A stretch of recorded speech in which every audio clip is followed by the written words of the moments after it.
In this video, we're going to look at the IFERROR function. Now, the IFERROR function, it's perhaps not the first thing you're going to learn in Excel. You know, there's many other functions which you'd probably see as more important, but at the same time, it's a great one to know, and you'll see how it can be really useful too. So we've got some fictional sales data from a fictional furniture shop here, and we've got the item that's been sold down here in column A, so table, chair, desk, etc., the number of units sold, and the unit price that those items have been sold for.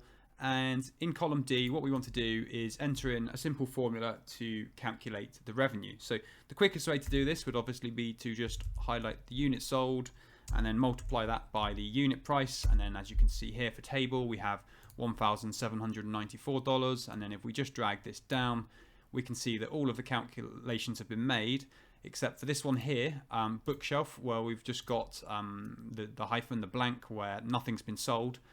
We have this sort of value, this error message here.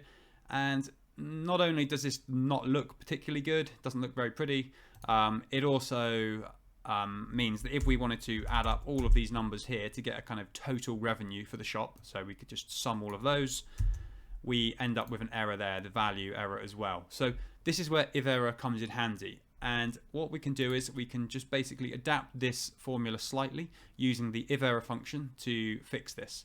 So I'm not even going to delete this sort of basic formula as is. I'm just going to add in the IFERROR function. So I'm going to write IFERROR tab, and then the first part of the formula will be the value. So the value is just going to be the calculation. So the units sold times the unit price. So we're just going to leave that as is.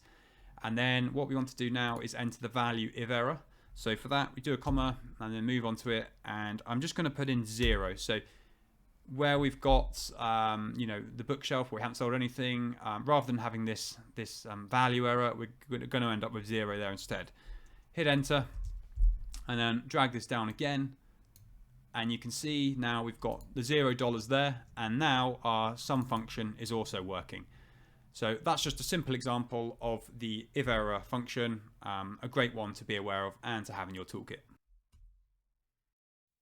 Thanks for watching this video. If you found it useful, don't forget to like and subscribe, and I'll see you in the next one.